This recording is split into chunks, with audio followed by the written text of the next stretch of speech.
It is 4 p.m. We're bringing developing news and the stories behind the headlines. This is Storycon, the Story Conference. I'm Ed Lingao. Some stories we're watching this Thursday, May 7. Quezon City Court has dismissed a petition filed by lawyer Mans Carpio seeking to stop the House impeachment proceedings against his wife, VP Sara Duterte. The QCRTC ruled that the House of Representatives was lawfully exercising its constitutional power to handle impeachment cases and that the judiciary cannot interfere. The court also denied Carpio's request for a writ of preliminary injunction against House officials, including Speaker Boji D and Justice Panel Chairperson Jerby Luistro. Carpio's lawyer, Attorney Peter Donao, clarifies that the case they filed with the QCRTC does not seek to stop the impeachment proceedings, but to stop the production of Carpio's tax returns. And with the BIR suggestion not to open the so-called green box containing the documents in one House hearing, Danao says this is as good as granting their injunctive relief. Meantime, VP Duterte questioned lawmakers before the plenary vote on her impeachment on May 11. She says congressmen should focus on evidence and not on personal motives. Duterte maintains that the cases against her are based only on allegations. So far, House members have been furnished with the Justice Committee's report and the articles of impeachment. That's ahead of Monday's debates and possible vote to impeach Duterte a second time. Pag ako congressman, hindi ako titingin sa kung vindictive ba o hindi yung isang tao. Titingin ako sa ebidensya. Ano ba talaga ang totoong kwento dito? Is this accountability or is this about removing a person who doesn't agree with the administration? The Department of Energy has filed a criminal complaint against businessman and Batangas Congressman Leandro Levise and other officials of Solar Para sa Bayan Corporation. That's for allegedly failing to fulfill obligations under its 25-year legislative franchise. Energy Secretary Sharon Garin alleges that the company failed to provide required services for remote and underserved communities and did not secure the necessary permits, licenses, and regulatory approvals for its projects. The DOE also alleges that Solar Para sa Bayan failed to submit compliance reports and other requirements under energy regulations and the Electric Power Industry Reform Act, or the EPIRA. And the Philippine economy grew by just 2.8% in the first quarter of 2026. This marks the country's slowest economic expansion since the pandemic. The latest gross domestic product growth figure was also lower than the 3% recorded in the fourth quarter of 2025. It was also significantly below the 5.4% growth posted in the same period of last year. And joining us today, Storycon's resident political perpetrator, Mr. Raul Llamas. Good afternoon, no? Thursday na, isang araw na lang. Isang araw na lang at Pero parang naiba naman yung intro. Perpetrator. Para kang may kaso eh. parang no? suspect, no? Para kang suspect eh. No? Okay. Well, it's the season of perpetrators. Ay, yung PGMN ba na-refer mo? I'm not saying anything. I'm just saying it's the season of perpetrators. Let's bring in another perpetrator. Philippine Star Editor-in-Chief, Ami Pamintuan. Hi everyone. Co-perpetrator ba siya? Co-perpetrator. Co-conspirator and co-perpetrator. Kasi hindi natanggap yung Typhoon missiles eh. Huwag mo na ipaalala yun. Ikaw naman, oh. Nakabubo na kami sa joke mong yun, eh. Oo nga, Corny. Leave, Nakamove on na kami, nakamove on. Leave it be na. Natutraumatize kami sa ginagawa mo, eh. Buti pa kayo, marunong mag-move on. Ako hindi eh. Aba? Sinong nasa isip mo? Naghihintay kami. Sino nasa isip mo? Wala lang ganyan. Nakita mo yung reaction niya. Nakita mo reaction niya, Ami? Wala ko naman ganyan. Wala ganyan. Wala lang totga. Okay. So, sinasabi mo totga. Akala ko sinasabi mo dati ikaw yung totga. No comment. I refuse to answer because No my comment. answer might incriminate me. Oh, I invoke my right invoke your right against against self-incrimination. self-discrimination. Discrimination. Oh, okay. So, bukas Oh, sige. bukas ang tawag sa iyo ang resident political totga. Ayan. Sige. Sige. Sino daw yun ang bato ng typewriter? Ayan, ng laptop pala. Laptop. Kay Michael Powa. Kay Michael Powa. Sino ng bato? Nag-react si VP Sara dun sa na-interview siya ng mga Sa The product- Hague. Hinay nga. ang sabi niya, Pero marami siyang sinabi sa interview niya. Ah. but sige, let's parse it out. Among other things, sabi Hindi niya, daw siya Hindi daw siya siya- gumagamit ng laptop. hindi siya magamit laptop dahil hindi siya marunong mag-laptop at hindi rin siya marunong mag-computer. Zoom lang daw. Zoom. Oo.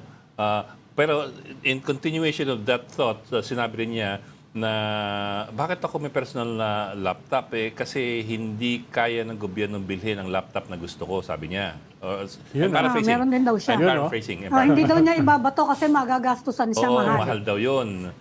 So, bumili siya ng laptop na mamahalin na hindi daw kayang i-afford ng gobyerno pero hindi siya marunong gumamit ng laptop. Para hindi niya pwedeng ibato. May gumagamit, may nag-ano sa kanya, Yung may secretary nagsiset up niya. for the Zoom. Yeah, I'm so sorry to set up for Zoom. Dati hindi rin ako marunong pero natuto ko paano gumamit. At saka hindi ako vice president. Yung threat niyang assassination, ano ba yun? Zoom ba yun? Zoom. O phone? Hindi, Phone ba yun o yung laptop Pero yun? it was I understand it was a press con, di ba? Yeah. So, Hindi. In-upload niya lang yun, di ba? hindi ba siya, it's uploaded, pero wasn't it streaming? Uploaded na? Zoom. Zoom nga kumbaga siya. live. It was a Pero live upload. cellphone ba yun o laptop? Parang medyo malapad, di ba? For a telephone lang. In-splice. For a cellphone. Pwede rin kasing pwede rin kasing Oh, yan. nakagano. Medyo sa malapad cellphone mo siya, oh. In-splice daw You mean it's landscape landscape framing Oo, not medyo profile mahirap-hirap yan kung smartphone lang, ano. Pero in-splice Yung daw ganyang anggulo. Paano yan in-splice, Ami? Hindi naman daw. Hindi naman. Sinabi ba niyang splice? Hindi Oo. yata. Sinabi lang niya Sabi. na yung context, taken out of context. Parang ano yun? Sinabi ba niya? Hindi yata splice. Sinabi ba Well, niyang I splice? don't know if it was her who said it or her supporters Or who said it. lawyers. Oo, hindi, Sabi, hindi. basta may nagsabi, either siya o yung kanyang abogado na splice daw. Basta sinabi lang niya, conditional yung threat niya na kapag may nangyari sa kanya, ganun nga. Magkakaroon may masama din mangyayari dun sa mga likely suspects. That was before. Nung sinabi niya yan, kinasuhan siya ng NBI, di ba? Grave threat. So sinabi niya, conditional yan. Ang sabi ni then NBI Director Santiago, walang conditional na death threat. No, yun ang sabi Oo ni nga, Santiago. it's a threat Oo, pero ito yata yung latest itong sa Ay, splice. Bok, I remember that. I also read the revised penal code article on it. Ang sabi ni Santiago. ni Matibag. Hindi, wala pa si Matibag noon. Santiago yun Nung kinasuhan siya, Santiago pa ang direktor. Bago pa si Lito Magno. But when we interviewed Matibag, and I also checked the revised penal code, under the revised penal code, there are two kinds of grave threats. There's unconditional, no condition, and there's also conditional. Both of them are punishable under grave threats, under the grave threats provision. Kumbaga, yung conditional pwedeng pwedeng to the effect na Kaya, gawin ganyan. mo to, kung Pag hindi. may nangyari sa akin, Oo. gaganitohin kita. Pwede rin ganon. Oo. Yan. Ang unconditional, ibig sabihin, talagang pinagbantaan ka lang. So they're both covered by an article in the Revised Penal Code. I just forget the number of the article in the Revised Penal Code or the provision Revised Penal Code. So, ibig sabihin, pwede akong kasuhan ni Manny Mogoto? Ano na pinagbantaan mo si Manny Mogoto? Umawak na kay Manny Mogoto. Madalas ko siyang may nagbebantaan. Na aagawin ko yung pagkain niya. Ay, huwag kang ganyan. Masama sa loob ni Manny Mogoto yung Kaya ganyan nga, bagay. kaya Oo. nga. Yun ang grave threat. Grave threat yun. Pag aagawan mo ng pagkain si Manny Mogoto, very grave yun. Agaw ng pagkain tsaka tulog si Mr. Mogoto. Masamang ano yun. Lalo na kung Skyflakes, aagawin mo yung Skyflakes. Naku, yari ka na kay Manny Mogoto. Kuha na si Manny. Sugat-sugat na yung dila nun. I mean, that video that you were looking at, yun kay VP Sara in November 2024, that I think is a laptop kasi kita mo yung lighting on her That's the lighting saka from nakaganon, the... di ba? Yeah, that's the lighting from the screen of the laptop. Walang ganyang screen sa cellphone. Cellphone. Pwede mo i-ganon siguro yung Pwede mo smartphone landscape pero naman hindi ng ganyan smartphone kalapad eh. But the cellphone does not provide that much light eh. A laptop will give that much light to your face and in your hands.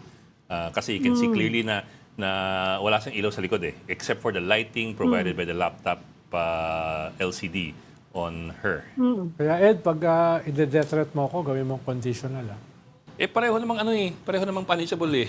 Pareho naman punishable. They're both punishable. I think nagkakaiba lang doon sa kung anong ano ba yan? Meron kasing there are three kinds of threats eh. Conditional, non-conditional and one more. I forget the third one. Iba-iba level ng punishments. The punishment of course will depend on the threat that you made, not on the condition that you gave, but on the threat you made. Usually, if it's a conditional threat, I think it's 1 degree lower than the punishment for the threat that you made. Ang gusto kong maalala, ba't siya kinasuhan ng grave threats? Impeachable offense ang pwede lang isampa sa kanya. So ano yan? For the record lang? Anong dahilan doon? I think Dahil hindi naman mag-i-stick yun dahil nga impeachable official siya. ano ba yung grounds for impeachment? There's betrayal of public trust, graft and corruption. Ano pa, Ami? What do you remember? Apat o lima yan eh.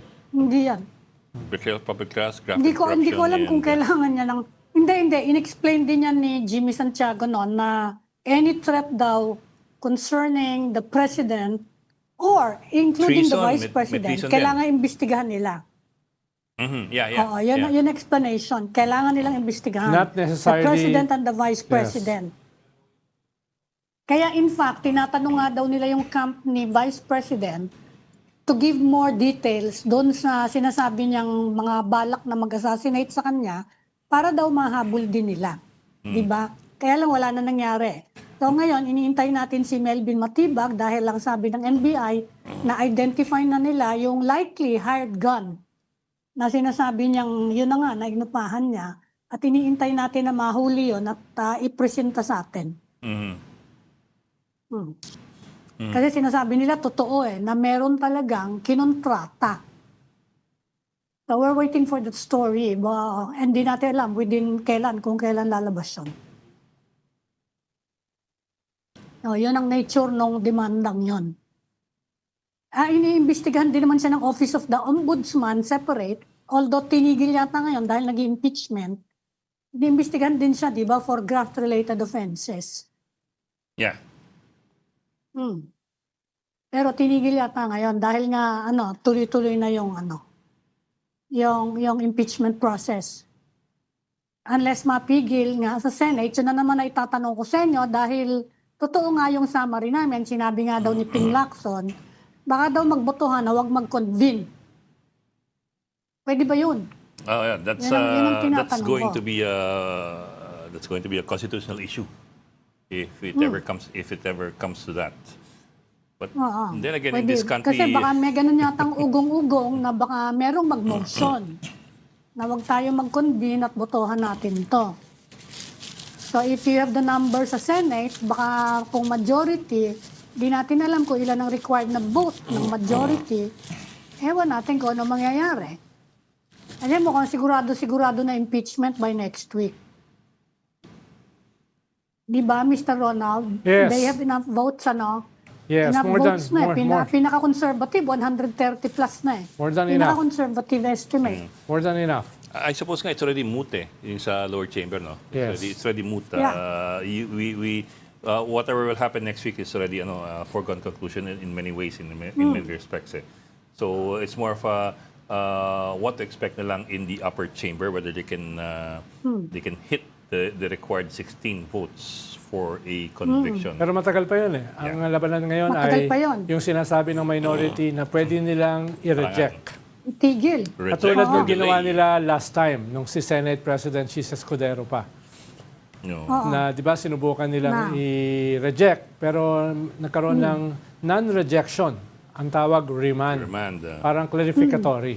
There were several variations pa nga of that. I think there was even a time they tried to have it archived. Yes. And then if Kaya remanded. maraming weird na nangyari nun na wala sa konstitusyon. Wala sa konstitusyon yung mga yun. Remand, archive. Pati yung ruling ng Supreme Court, wala naman sa Constitution. So, pero ang nagkaroon Kaya kasi ng ganung ruling ng Supreme Court dahil parang wala pang jurisdiction yung Senate. Kung tatanggapin ni Senate President yung impeachment, then may jurisdiction na sila. No, mahihirapan ng maghabol yung Supreme Court. Kung may gusto man lang yung Supreme Court na maghabol. Parang Kaya na-perfect yun ang storm yun inaasahan natin for next week. Na-perfect storm Ipigilan nun yung pag-convene. Yes. Yun yung plano ng minority. Dahil na-perfect storm last time, dahil nga merong 4 months na forthwith. Kaya lumabas yung Supreme Court decision within do sa latter part ng 4 months. No? Ngayon, parang tatanggalin ni Senate President yung ganong klaseng window. Dahil ang sabi niya, immediately, i-convene niya yung Senate as a trial court. Ibang usapin kung magsisimula na yung trial. No? Yan. Okay. Yan ang in-expect nating argument next week. Ami, I found pala the revised penal code provision. It's Article 282 on grave threats. There's sige. two kinds of threats: conditional, where the threat includes a demand or a condition, and unconditional, simple threats without conditions. The penalties vary depending on whether there was a condition or demand, whether the offender achieved the purpose, and whether the threat was made in writing or through a middleman. So may mga ganun bagay-bagay para. Ito, video yung threat eh. For everybody to hear and watch. Recorded yan eh. Di naman dinina yung authenticity niyan eh.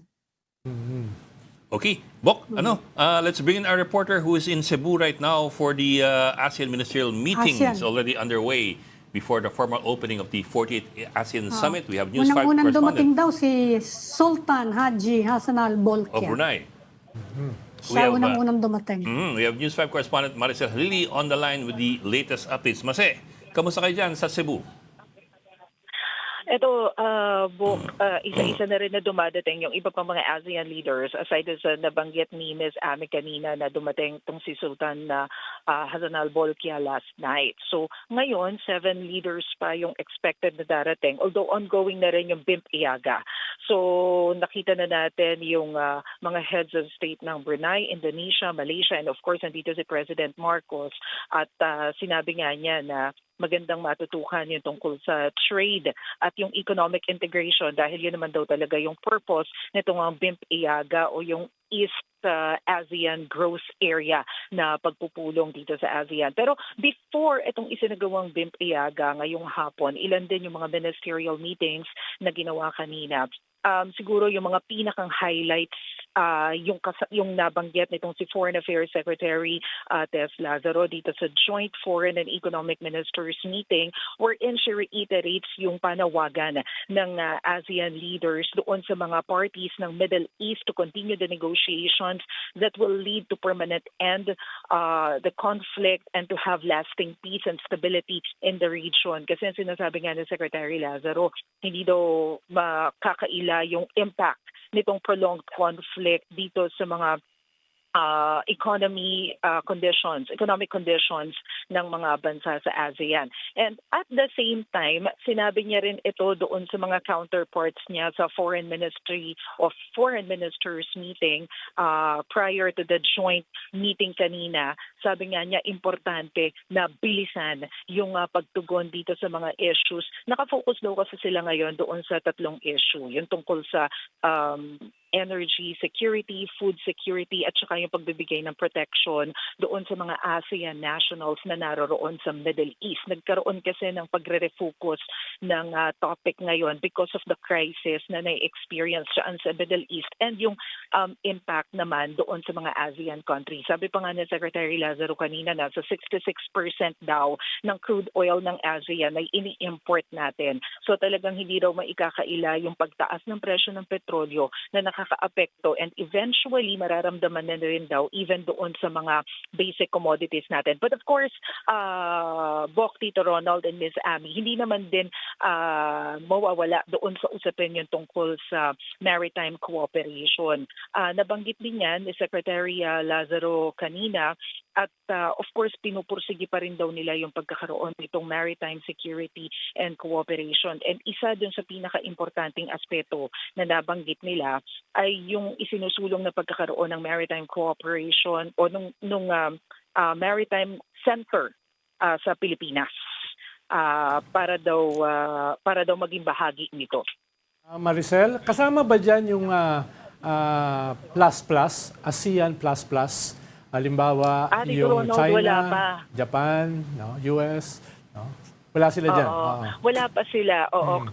Sa last quarter of this year pa, may invite yung mga partner countries ng ASEAN. So ngayon, ang expected lang natin, yung 11 ASEAN members, ang sigurado daw na darating, sabi ng Department of Foreign Affairs, ay yung mga heads of state ng 10 bansa ng ASEAN kasi hindi kasama doon yung Myanmar. Yung sa Myanmar daw, ang mag-a-attend ay yung kanilang foreign minister kasi guided naman daw sila doon sa mga napagkasunduan ng leaders. So for now, yung kanilang foreign minister at saka yung mga iba pang leaders na kailangan dun sa ministerial meeting. Yon ba ay unilateral na desisyon ng Myanmar o mismo yung ASEAN ang ayaw pang ASEAN papuntahin yung head of state nila?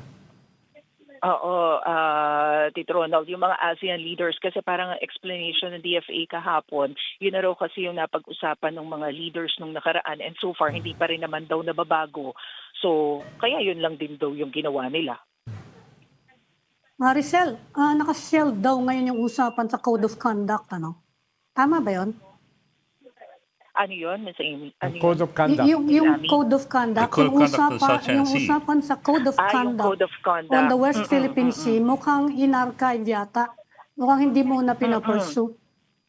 Mukhang ang plano nila, pwedeng mabanggit dito sa usapin yung tungkol sa West Philippine Sea, pero mukhang in general, hindi sila sa sentro doon dahil nagkaroon daw ng pag-refocus yung kanilang agenda ngayon. More on the impact of the crisis in Middle East yung magiging discussions nila ngayon para daw ma-solve at magkaroon daw ng, kumbaga, a united policy para masolusyonan yung tungkol sa mga issues on energy security and food security. Pero paano nila pag-uusapan yung maritime security kung wala yung ibang Without usapin mentioning. katulad ng Code of Conduct? Yes.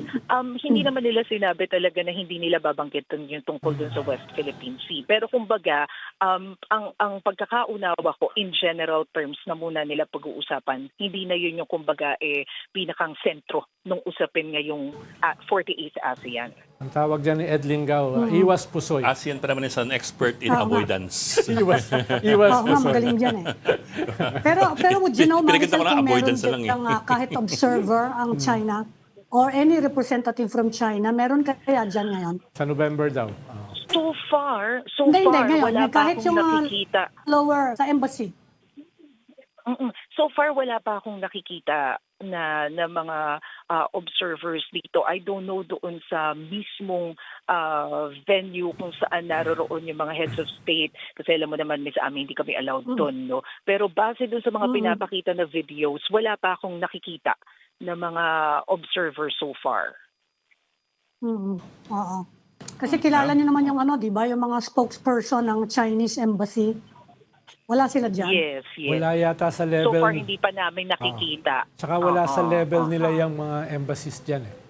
Masyadong Ministerial eh. ministers to at the minimum. The embassies are just basically missions on foreign land.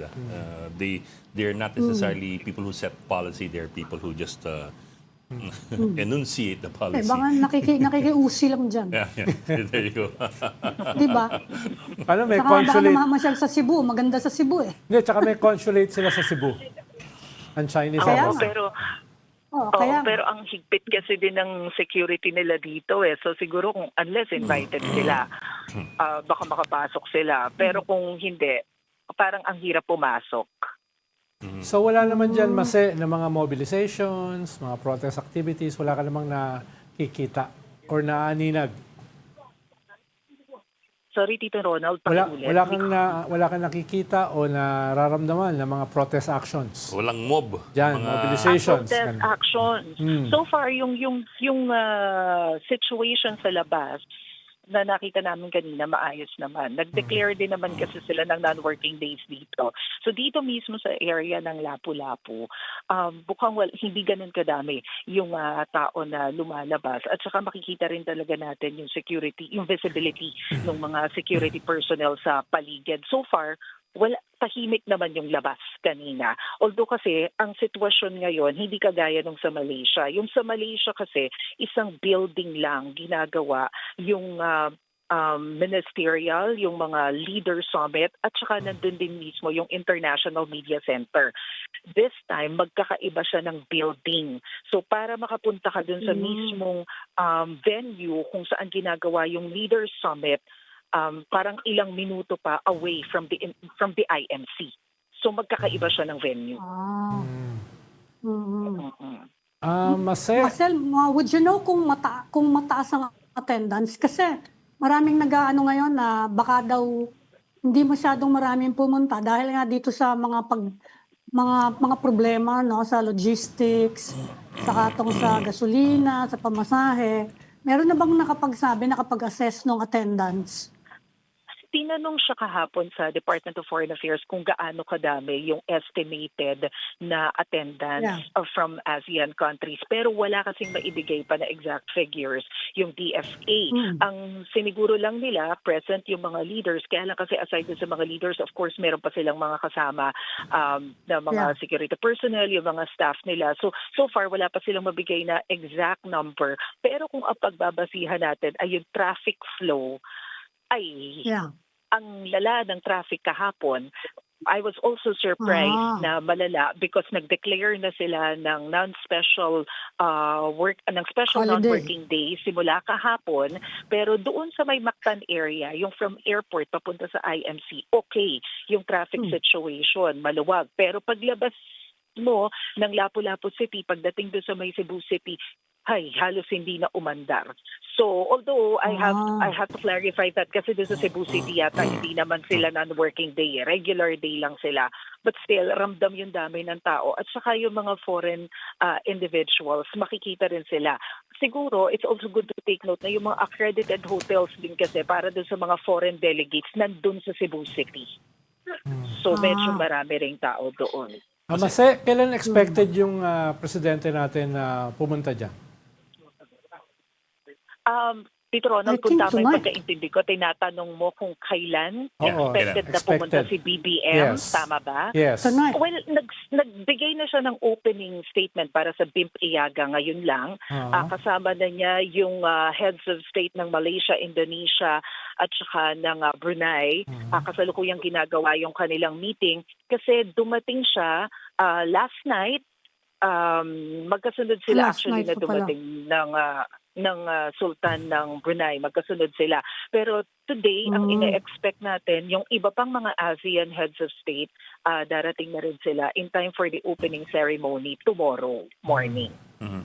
Mase, well, ASEAN nga is known for, always seeking least common denominator. always seeking consensus. In fact, LCD. To the effect nga that it's already on avoidance mode, you might say.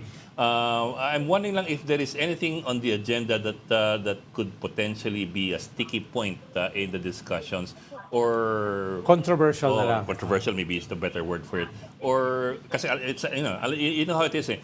If you're not going to talk about anything controversial to resolve, and then basically it's just a meeting of people who will generally have a meeting of minds. Na hindi naman kinakailangan ng isang summit.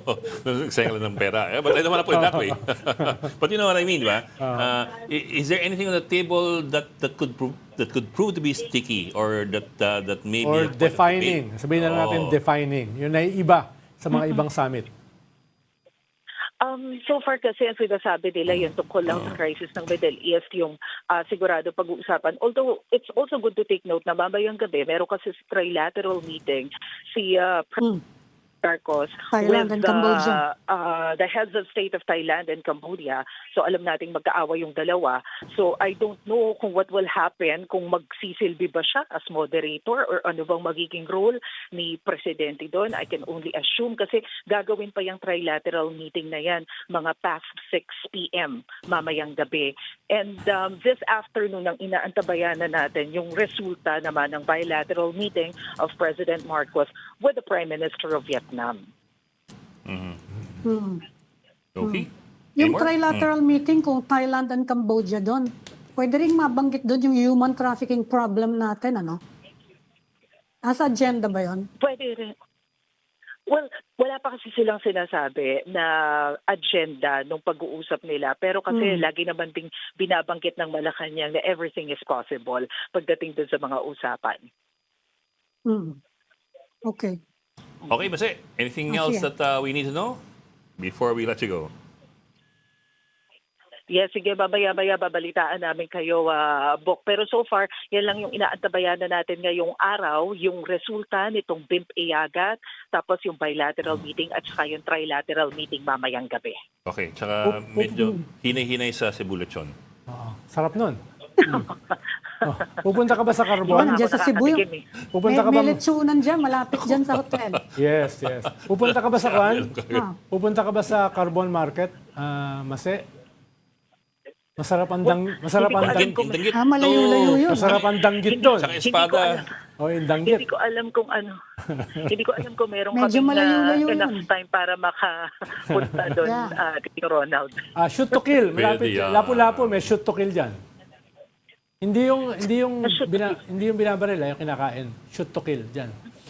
Shoot to kill. Shoot to kill. Shoot to kill, dyan. Yung Malapit sa hotel, may Hahanap ka letsunan na dyan. iluluto.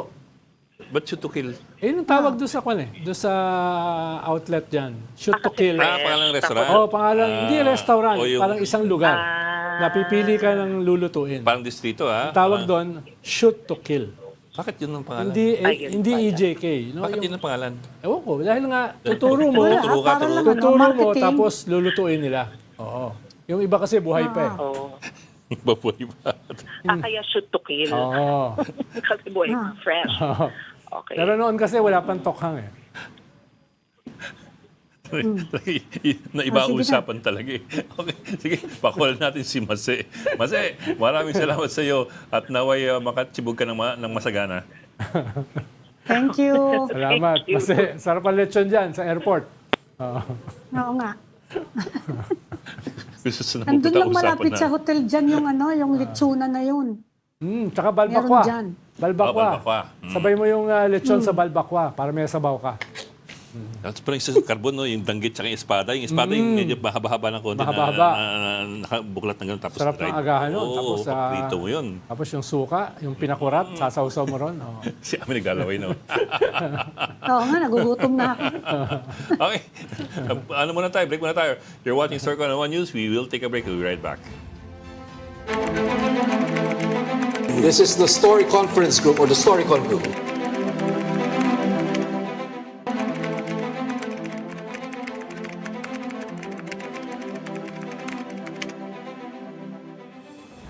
We've got developing news in the stories behind the headlines. Welcome back to Storycon, the Story Conference. I'm Ed Lingao, and of course with us, aming pamintuan ng Star at Rol Llamas, our resident political heckler.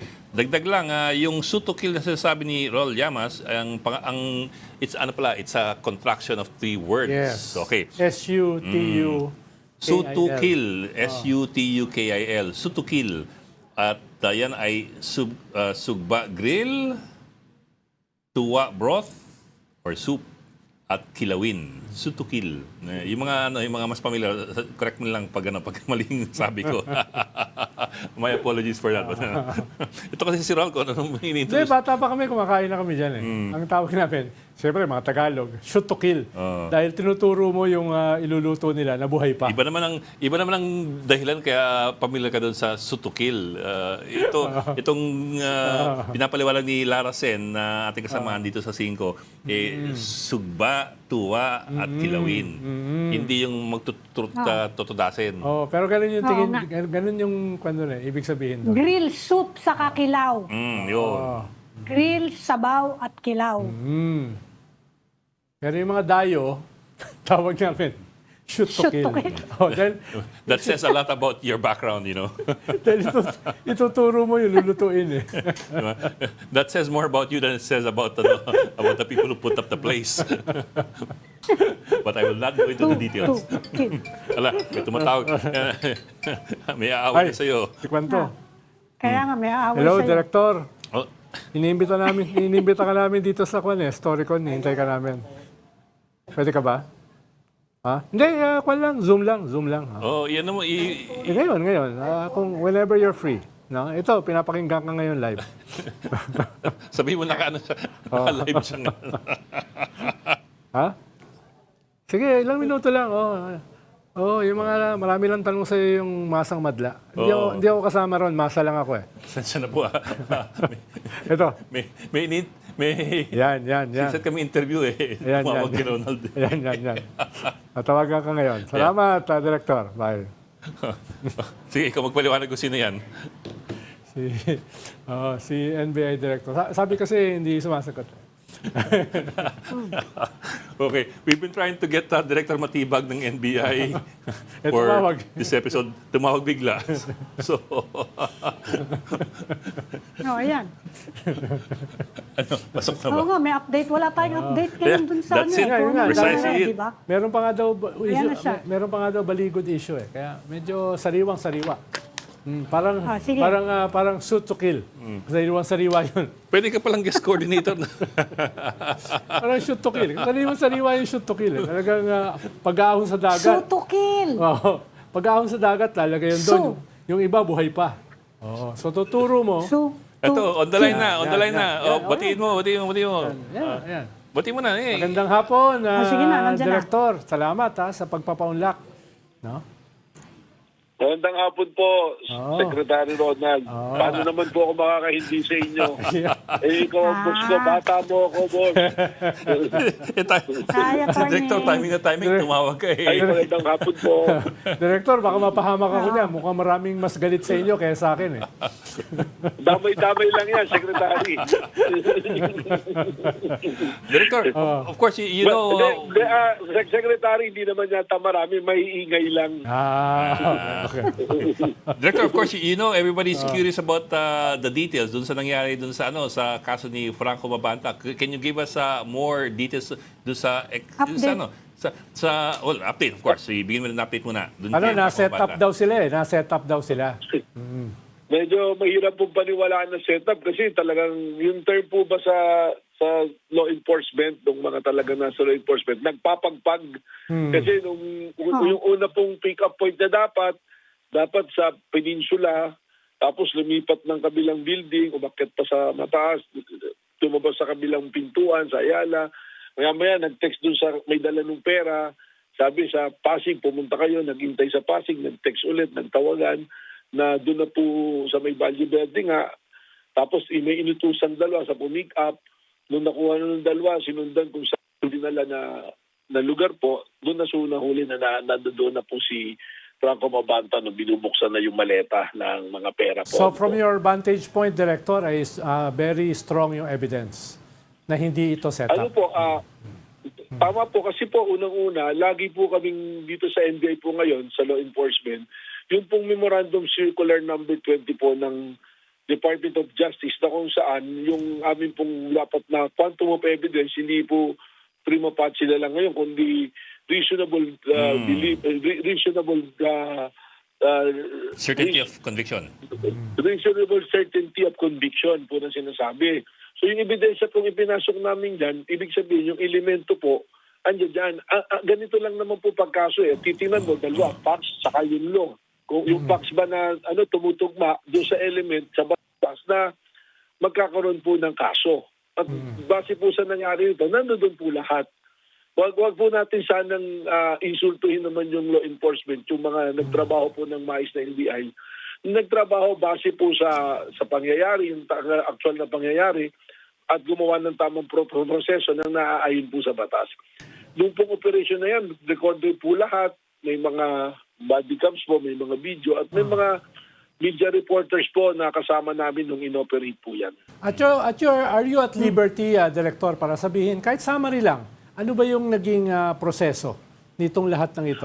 Opo naman. Nagsimula po yan, with mga total na surveillance po niyan, and investigation and case build-up. 2 weeks po yan. Nung nakatanggap na po ng reklamo mula po kay Speaker na merong nag-extort, na merong nangingikil, na nananakot na pag hindi nagbigay ng malaking halaga, ay may ilalabas siya dun sa kanilang sa social media platform.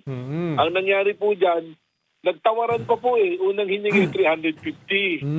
Hanggang sa, as part of the strategy po ng ating pong mga ahente, nakipagtawaran para believable, at pumayag naman po si Franco Mabanda ron sa tawaran, naging 300 million. So from the very At start, sabi Director, ay kasama kayo doon sa tawaran.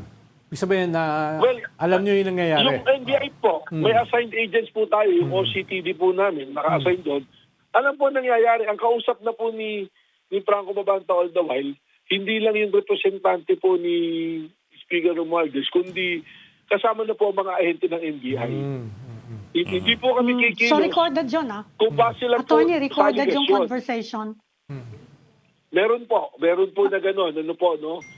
Opo, tapos meron din po mga text messages na kasama yung video na sinasabi, ito, preview to. Parang pelikula na ginawa ng preview, na pagka hindi kayo nagbayad, itong buong pelikula, ito, parte lang ng pelikula, preview lang yan. Yung buong pelikula, ipapalabas namin at blockbuster to. Kaya yung gustong kita po dun sa palitan ng yung pong video na yan, sa yung pera, blockbuster, 300 billion po yung gusto. Naingati po sa 4 na tranches. Pero Director, I was wondering lang if you have any recording of the conversation where Mabanta and company made the demand for money in exchange for not publishing the video. I mean, was there any recording of that direct?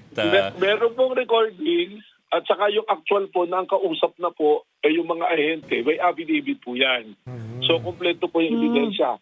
At ang actual na pangyayari na nagkaroon ng pagbibigay ng pera, pag pinagsama-sama po na yan na po yung ebidensya na bubuo po na there is a reasonable certainty na meron nangyari na robbery through intimidation po. Yung po yung theory po na nabuo ng National Bureau of Yes, Investigation. sir. We're asking that, sir, kasi they're claiming that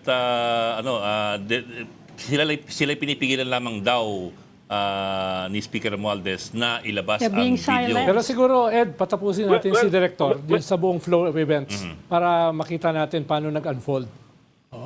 So, gano'n na nga po. Tapos na-set na po, ang sabi, dapat yung first tranche, nahati po sa 4 na tranche, 75 million each. Kailangan sa May 5, may deliver na. Kung hindi, sa araw na yun, kung hindi magdi-deliver ng first tranche, ilalabas na. So, nangyari, nagkasana nga po na operation, yun na nga yung nagkita po sa isang hotel, at kumakalat na rin yung video na yun na nasa kabilang mesa. May kasama siyang dalawa, kinakausap niya, tapos andun na, nag-text na nga po ulit, pumunta muna siya sa kabilang building, bakit pa muna ng 38th floor, bumaba, dahil nakikiramdam, baka may sumusunod. Pumasok sa Ayala. Ganito po yung setup para mas maintindihan nyo. Yung Primea, malapit lang sa peninsula. Pumasok siya rin sa likod, umakyat sa 30th floor, hindi na po nakasunod yung mga ahente natin. Nabangan, yung pala, lumabas na doon sa kabilang pintuan. Sa Ayala na lumabas. At after 20 minutes, may text na po. Na sa Pasig na pumunta, mag-antay ulit ng mensahe. Parang pelikula po. Pag nabasa niyo yung spot report, parang pelikula na ang nangyari po, nandun na sa Valle Verde, doon na po na-deliver. At all the time po, siya ang nagdidirect doon sa may dala ng pera at doon po sa tatanggap. Tatlong maleta Sino po yan. yung nag-contact sa inyo, attorney? Sino yung nag-contact sa inyo? Si Speaker ba mismo or si former Speaker o yung mga abogado representante niya? po niya, pero sa totoo po, nung sa case build-up niyan, hindi naman po ako actual at personal na nag-participate. There is one meeting that they know that it's Speaker who is directing him. At meron naman po affidavit yung tao po ni Speaker doon sa pangyayari dahil siya po yung naka-hands-on sa mga pangyayari na to. Tapos at this point, meron na ba kayong idea? Baka naman pwedeng sabihin nyo sa amin kung ano kaya ang laman nung allegedly yung video na sana'y gustong i-release. Meron ba kayong idea kung ano Bakit po man yung yun? tanong nyo? Kasi opening state, parang sabi ko nga po, preview lang, 3 minutes lang. 3 minutes. Yes. Ang nandun doon si CJ Hero. Sinabi niya, babalatan ko, parang i-expose ko si Speaker, pati yung House of Congress, House of Evil, ganyan po yung mga sabi. Tapos cut na. So parang nakabitin, parang preview nga po ng pelikula. Trailer, parang trailer. Trailer lang, trailer. Trailer ng Netflix na pang-blockbuster yung datingan. So nangyari po ngayon, yun. Ako nga po, may theory rin kami dinidevelop that wala yata talagang video. Parang ang intention, magkikil lang talaga. At kung may video man, dahil ang kiniklaim po nila, yung video nagawa na noong 1 taon pa. Eh di ba ang claim po ng Peanut Gallery, for truth sila, para sa tao, wala kaming ginagawa na hindi para sa kabutihan ng tao. So kung nagawa mo na yung video at ang intention mo, ipakita talaga, ba't hindi mo pa inilabas? So ang tinitingnan namin dito, mukhang meron talagang intention na pagkapirahan lang. Tapos nag-aantay lang ng timing, nag-aantay ng mga ante. So tinitingnan pa po namin yan at kami naman, nakumpiska namin yung kanilang mga telepono, mga gadgets, at amin po itong ipoforensik. Titingnan namin sino mga nakausap pa at ano po yung mga pag-uusap. Yun po ay parte ng ebidensya. Kaya kahit makapag-bail po sila, kami po ang maghahawak niyan. At meron po kaming karapatan na buksan yan. Sir, Kaya po, Sir Ronald, kung nag-usap po kayo ni Mr. Mabanda, makikita namin na nakausap niyo po siya. Direk, ano po, kasi So, marked nasa money nga ba complaint. yan, attorney? Marked money Ano nga po? ba yung mga nakita natin sa image? Ay, Marked money? Maganda po yung tinanong nyo kasi may isa pong magaling na abogado nag-post kagad nagmagaling eh. Na sabi niya, paano daw nagkaroon ng 75 million ay naka-freeze yung account. O parang yun ang sinasabi niya, hindi ko makita masyado yung kung anong sinabi niya. Opo. Ang hindi po yata naiintindihan nito si attorney, ang law enforcement po, hindi po kami nanghihingi ng pera dun sa mga nagreklamong ganyan. Kami po ang gumagawa ng paraan para magdala ng marked money. Meron po kaming yung confidential funds po sa intelligence funds. Diyan po dapat ginagamit at hindi pinamimigay kung kani-kanino. May pitik pa. So, hindi. Pinapaliwanag ko lang po, Sir Ronald. Tapos po, yung pong 3 maleta, hindi po totoong pera yun. Gawa po sa recto yun. Doon po nanggaling yung salitang budol eh. Kasi budol money po yun eh. At under the Supreme Court ruling po, ang law enforcement allowed to do that kasi it's impractical tsaka illogical na yung buong totoong 75 million dala mo. Dahil pag nagkaroon po ng kaso, naka-embargo sa court yan hanggang di natatapos yung kaso. So ganun po yan. Yung pong nakita nyo sinusulat yung serial number, yun lang po yung totoong pera dyan, yung pang-ibabaw lang. Pang-ibabaw lang. Parang pelikula talaga, no? Sana po, yung mga lawyer po na nagmamarunong sa law enforcement, makapag-criticize lang, dapat magtanong lang po muna. Huwag po muna mabuwang. Kasi nagbubuwang agad po sa mga pangyayari. Sir, we understand si CJ Hero was included dun sa complaint. What's the status of Miss Hero and what are your intentions with regard to her? Is she being Person of interest? summoned? Is she being... what's the status po? CJ Hero was included in the complaint affidavit of the personnel of speaker. So, she is not included yet doon po sa charges na ipinail namin because we will investigate kung ano talagang participation niya. I think the reason why she was included doon po sa complaint affidavit nung tao ni speaker because siya po yung nandun sa video na nag-introduce. Siya yung on camera. Po yun. Para siya nagsasabi na gumawa siya ng research, siya yung naggawa niya. So ngayon po, sinampina po namin siya to appear dito po sa NBI para magbigay po ng linaw. At based on her statement sa other evidence, doon po namin malalaman kung isasama po namin siya sa kaso. Okay, so may subpoena na po. You released the subpoena already? Yes, opo, nagpasampina na po kami. Okay. Attorney, yung parusa dyan, depende sa laki nung ine-extort. Ano? Kapag ganyan, ano yung maximum penalty sa ganyang klaseng Tumataas lang po extortion? yung penalty niyan. I'm not really sure, pero mga prison mayor to prison correctional, mga ganun po yun, mga siguro 6 to 12 years po eh. Pero 6 to 12. available po yan 12 kasi hindi naman siya capital offense. Ngayon, yung amount po, tsaka yung in relation to 10175 po to, yung Anti-Cybercrime Law 2012, kaya po pwedeng tumaas po ng 1 degree po yung penalty niya. Depende po sa magiging appreciation po ng judge. So, Director, non-bailable yan. Hindi, available po to sa pananaw ko po. Available Pero, yan, again, I will say, ang court po, ang pagbibigay ng bail is always discretionary to the judge. Depende po sa appreciation niya. So, on the natural course, pwede sabihin non-bailable, pero ang judge can determine other factors na pwede sabihin hindi to bailable. Ganun lang po. Director, yung sa pina po kay CJ Hero, it is not naman mandatory for her to appeal, di ba? I'm assuming that it is not an arrest warrant or of any sort. She's being invited lamang to give clarity. Subpoena po yun. May subpoena power po ang NBI. NBI. Kung hindi po siya dumalo, Mission siya ng base warrant. po sa aming magiging findings, yun po yung magiging actions namin. And wala man po kaming contempt power under the rules of court. Kung gusto namin siyang i-obligate, we can go to court and file a contempt proceeding para po maperso siyang dumalo. Pero I suggest na dapat po dumalo siya para po siya mismo may paliwanag niya yung partisipasyon po niya. Director, nung hinuli sila, may resistance ba from anybody? Wala na po. Nung sinabing face the wall, harapan na po sila sa pinto. Ganun na. Nagulat po sila. Nagulat po sila. Oo. Na-excite po doon sa 3 maleta eh. Talagang bubuksan na nila eh. Excited. Maraming bumabanat sa inyo, Director, na ang sinasagkaan nyo raw dito ay freedom of the press. Alam po ninyo, Sir Ronald, yung hindi po magandang gamitin argumento yan eh. Kasi yung pong mga press natin na totoo, may ethical standards po yan eh. Yung mga totoong nagpa-practice na nanggaling talaga sa background ng journalism, naghirap talaga, they build their careers po sa mass media, yun po yung mga totoo talaga na may ethical standards, hindi po ginagamit sa pangingkil. I am yes to freedom of expression. You can criticize at proteksyonan po natin yan. Pero yung gamitin mo, yung karapatan na yan para manghikil, mag-extort ng pera, there is already a violation. At lagi ko naman po sinasabi, lahat ng ating karapatan may corresponding rights and obligations po yan. Ano po? Okay. Okay. Ang daming detalye. Kung magiging pelikula yan, Director, sino ang gaganap na NBI Director dyan? Pwede po ba kayo, Sekodan?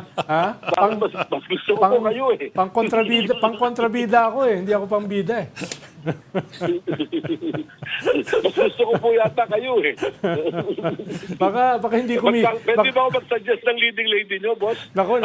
Sino sir? Huwag tayo pumunta dyan. No?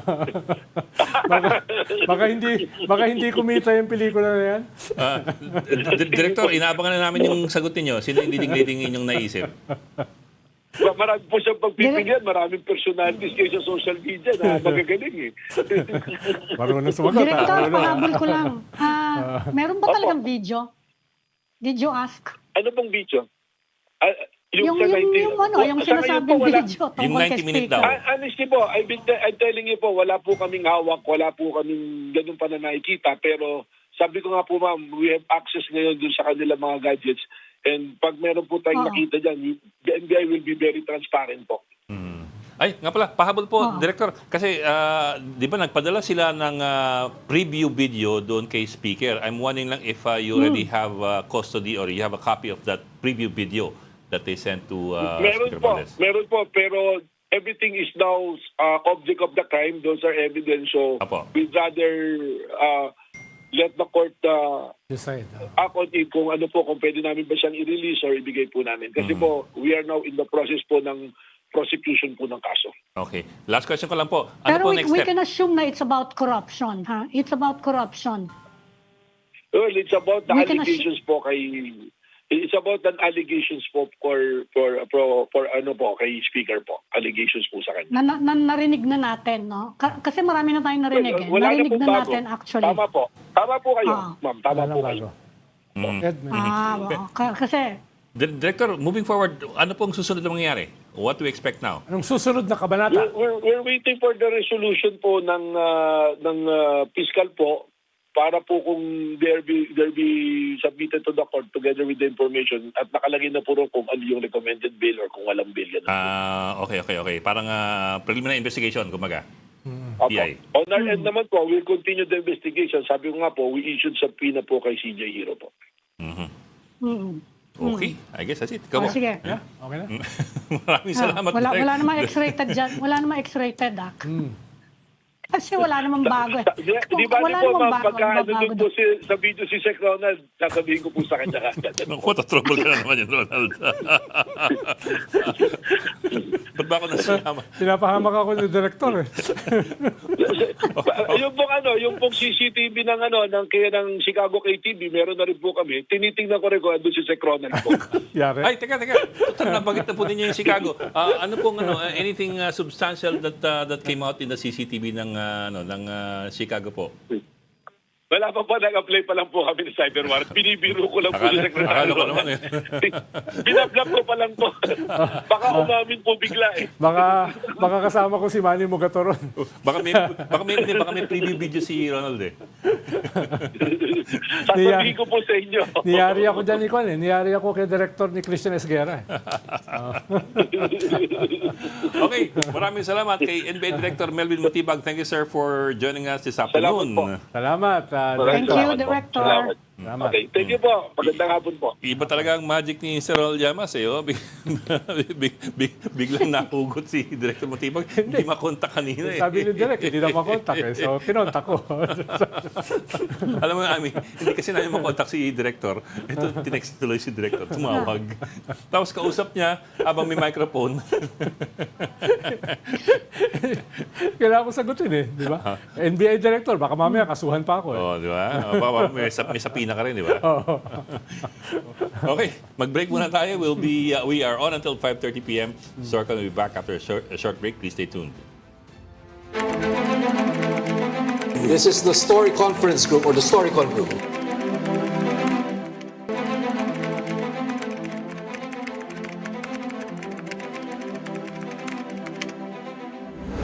It's the last stretch of the program. Welcome back to Storycon, the Story Conference. I'm Ed Lingao with Ronald Llamas and Aming Pamintuan. May statement ng Chinese Embassy tungkol doon sa atin to. Nakita mo ba yun? May mga pahapyo sa Parang galit. Ito Parang galit, no? the Tanim Basura and Cyanide Fishing accusations. I'm quoting from the Chinese Embassy statement. A textbook case of the thief crying, "Stop thief." Loud claims, zero evidence. In the past few years, Atinto has churned out one stunt after another in the South China Sea. Flag planting, concerts, fishermen convoys. This is not grassroots patriotism, it is political theater. Plain and simple. It resolves nothing, achieves nothing, and benefits no one. All it does is burn through taxpayers' money while clawing for headlines and cheap clicks. Parang compliment yung political theater. Ibig sabihin, successful lang atin ito. Dun sa political. Pero wala naman silang ganagastos na na government. It is private, ano? Sa private civilian Initiative. initiative. So walang waste of government money dyan. Ito Pero ang pinanggalingan yata ng galit nila ay dahil, di ba, pumunta yung atin ito, nagplant ng Philippine flag si Congressman Dada at saka si Student Leader Matt, no? Nakalimutan ko ang apelyido, dun sa Sandy K2. Tapos, after 10 minutes, ay pagkaalis nila, ay pumunta rin sila. Lagay din sila ng flag. Kaya nga sabi ng isang German media outlet, a battle of flags. No? Although in German kaya hindi ko masyadong naintindihan. Pero naintindihan ko yung flags. No? Ito pa sabi ng embassy, claiming the China Coast Guard copied its little flag planting stunt? Please, that's not just wrong, it is absurd. China's maritime law enforcement in the South China Sea is grounded in international law. Oo nga, Not pero some need to mimic a ano kaya made yung for social media international law na yun? spectacle. pero pumunta sila, Okay. nagplante sila ng flag. Nakita yun, 10 minutes after.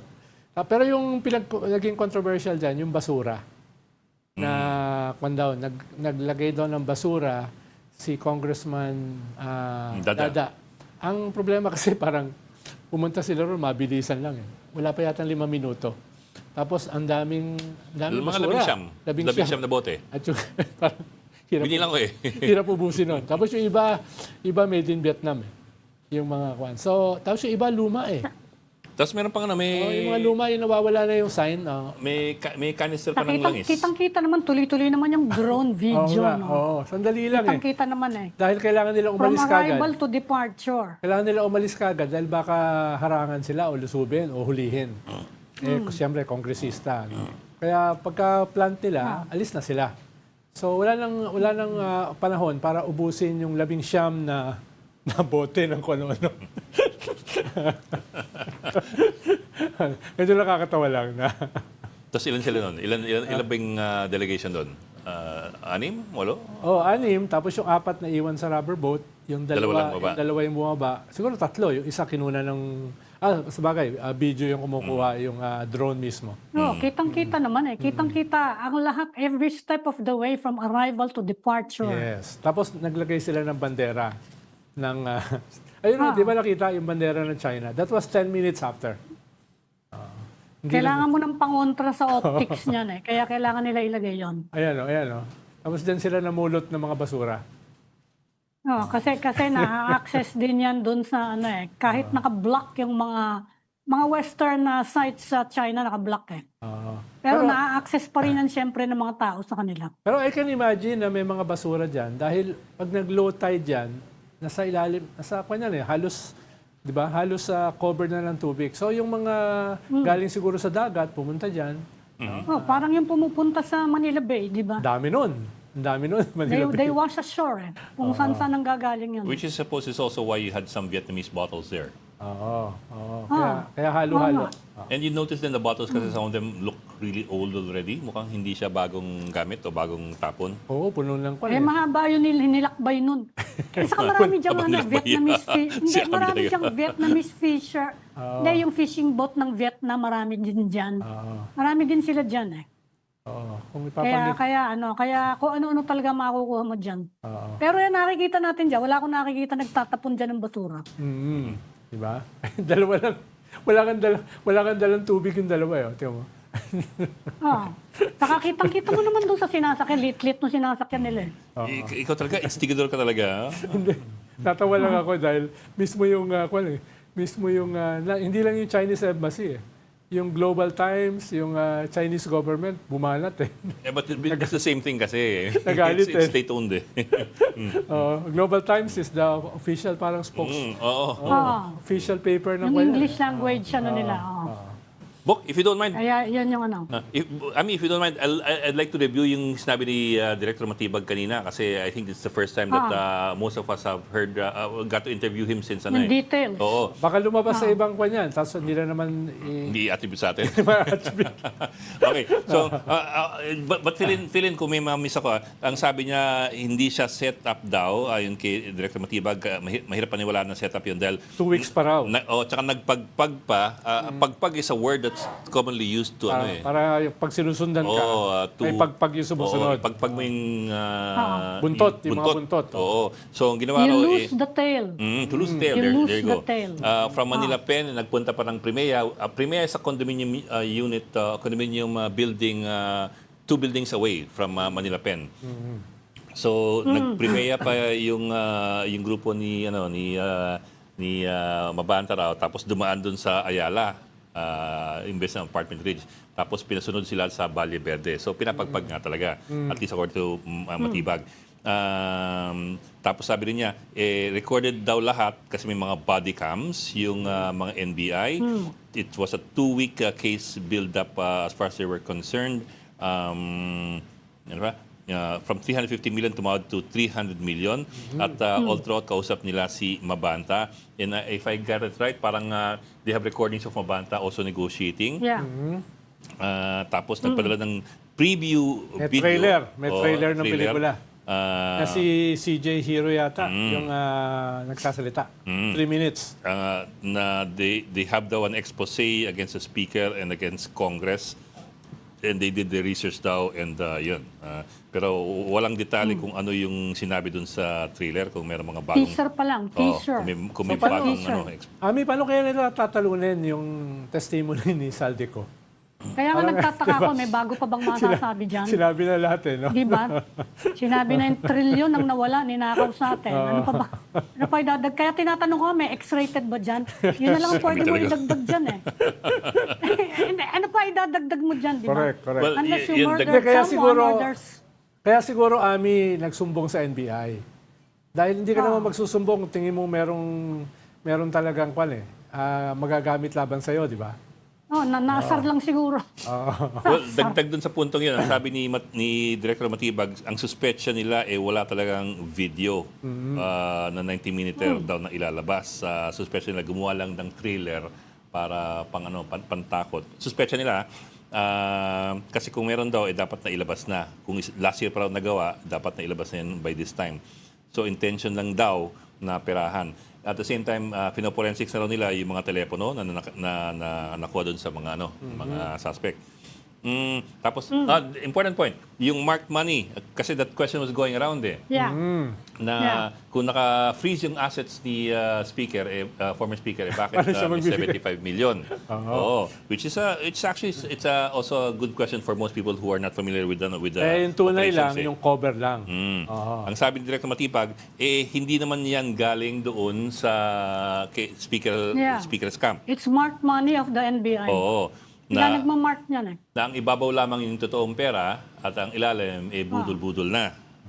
Meaning counterfeit. I don't know if counterfeit is the right word for it. Kung ano man yun. Basta fake. It's not real money. It's not real money. I'm sure meron Not yung real NBI money. ng ganyan. Mm. Dahil Panggamit. Kahit ginagamit police, alam nila. ko meron yan So that should answer daw the question of saan galing yung pera, because the pera came from the NBI and not from former speaker. So hindi totoong pera daw yung karamihan. Also, they already subpoenaed the alleged host, si CJ Hiro.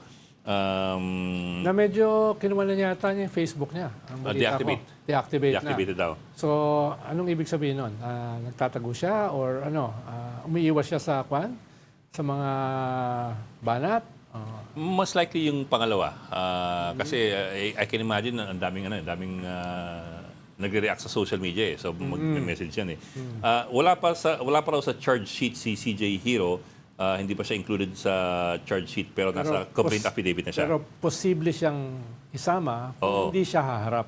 Kung gusto, so may subpoena na against sir para magbigay linaw daw. Pero this is something I tried to clear up with the director The NBI can subpoena you but it is not mandatory for you to appear. However, yung sabi niya kanina, pag hindi siya magpakita sa NBI, Hindi siya magpaliwanag ng role niya. then they will go to court and ask the court to cite her in contempt.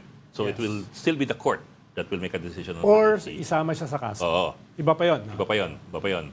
So, but yun nga, it is not mandatory for her she's not required to, parang mga sapinan ng NBI sa iba. Hindi ka naman pwedeng pilitin You're invited lamang to shed light. Ano pa, Bok? Pero anong tingin mo doon, Ami? Yung issue ngayon dito na kinakalat ng mga talking heads ng PGMN at saka ibang mga DDS talking heads ito ay usapin ng freedom of the press. No? Kung journalist ka, kung meron kang ganyan, ilalabas mo yan.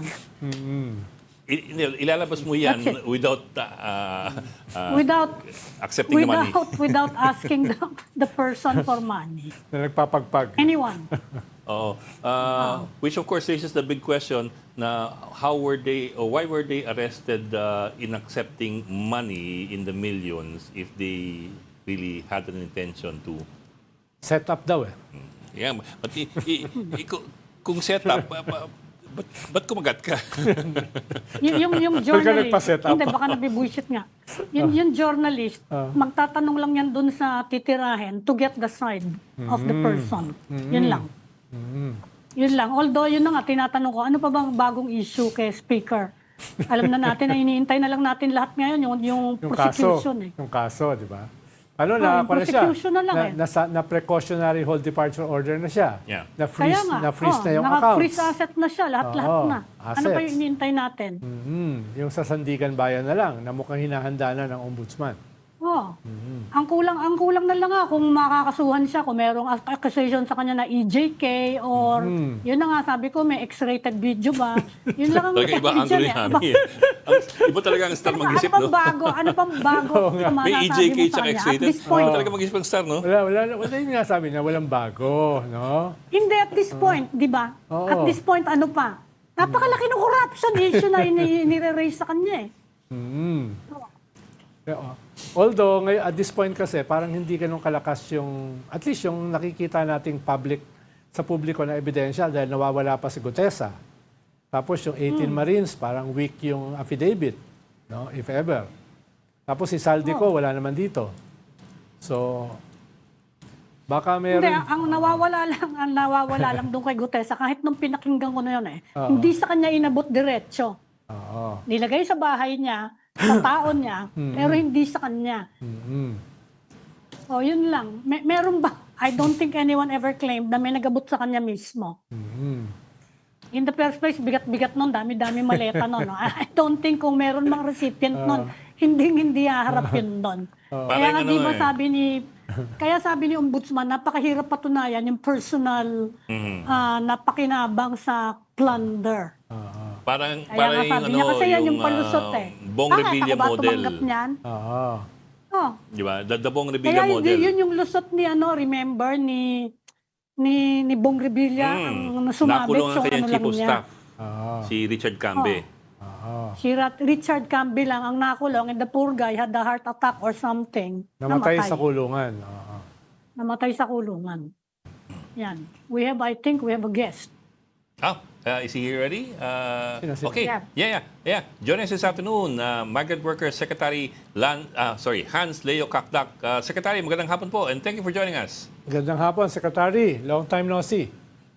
Good Ay, afternoon, nakamit ata kayo, Secretary. Secretary. Nakamit ata kayo. Magandang hapon po, Sir Ed, Sir Ronald, and Ma'am Ami. Thank you for joining Hi. us. Secretary, we heard na may mga nasugatan daw na Filipino seamen sa Strait of Hormuz. May drone strike ata doon sa barko. We're not very sure about the details. But what do you know? What do we know? Yeah, first let me give an overall picture ng ating monitoring since day one, no? Ng Sigalot, February 28 to be exact. So we have around 3,000 seafarers still in the Persian Gulf, in a little less than 400 ships. Thus far, 1,464 have exited on ships.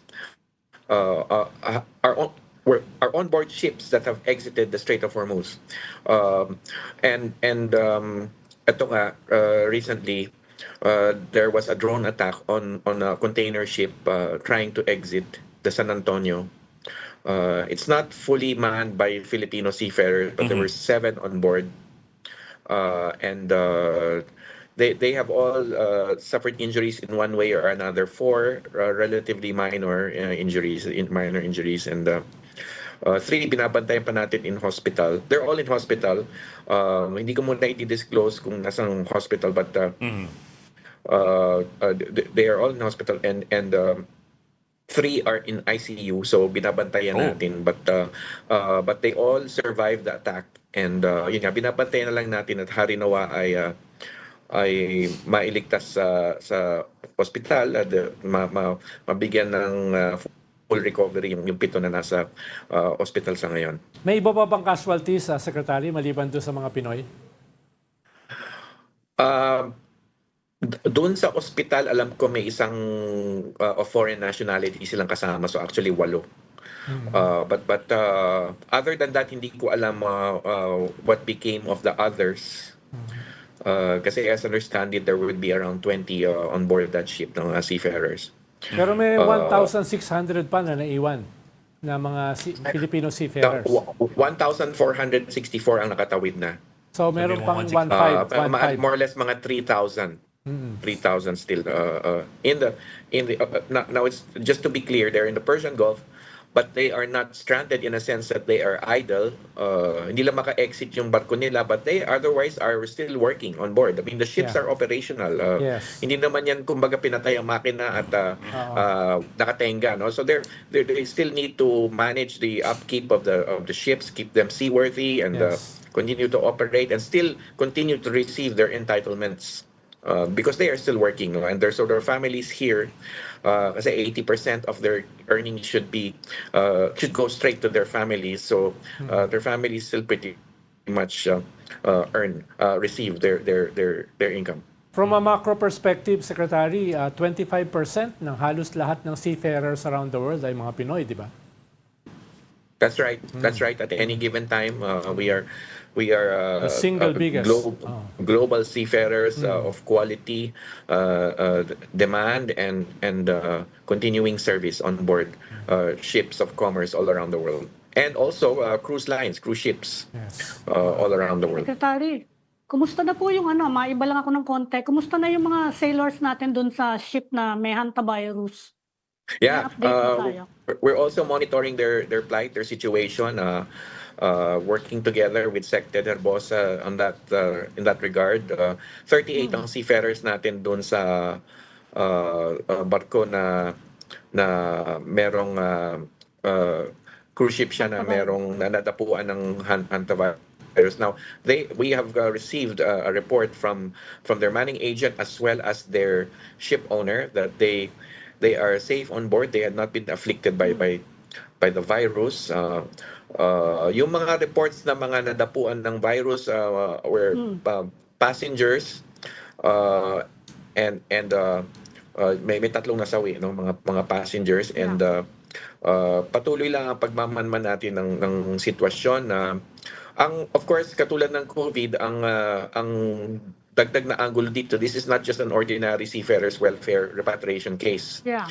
Ang dagdag na dimension dito is the global health consideration, di ba? The WHO has stepped in, and the DOH nationally, SecTed and his team have stepped in. So hindi natin dadaanin sa ordinaryong repatriation procedure ito. So it will be in accordance with global as well as our very own national health protocols. So we will abide by SecTed, and also at the DFA. We're also coordinating with the SecTed Lazaro and with regard to yung kanilang monitoring of their plight on board, and number 2 yung eventual safe repatriation. Secretary, ito lang ba yung identified na incident na ganyan so far?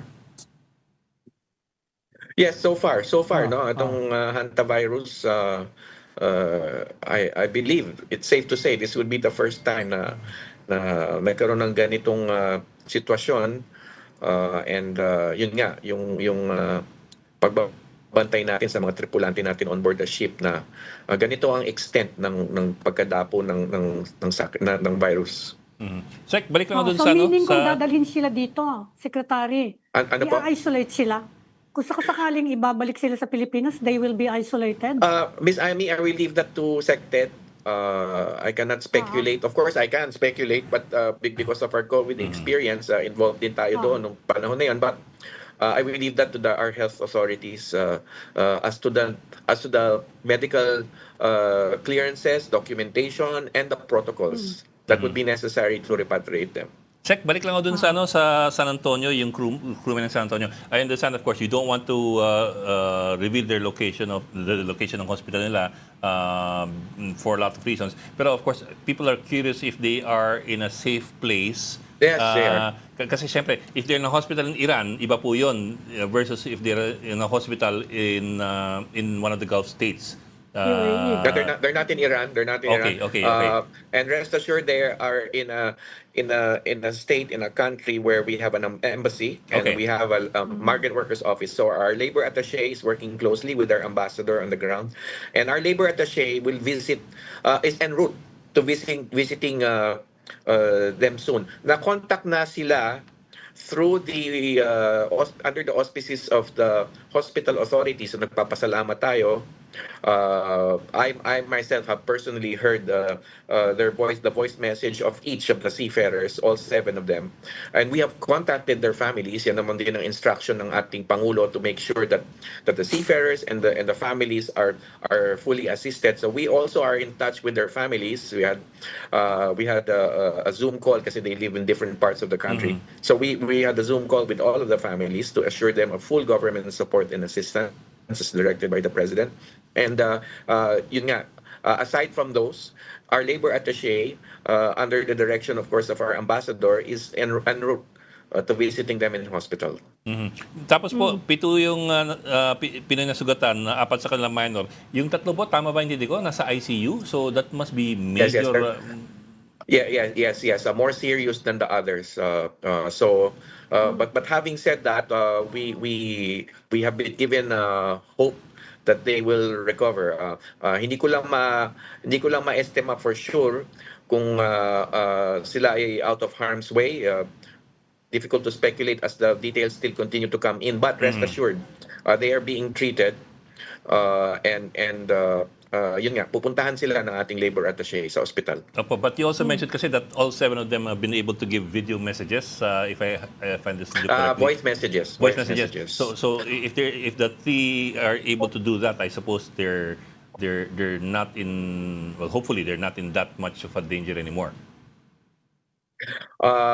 Yes, and so let's hope and pray. No? Let's Yeah. hope and pray. Yeah.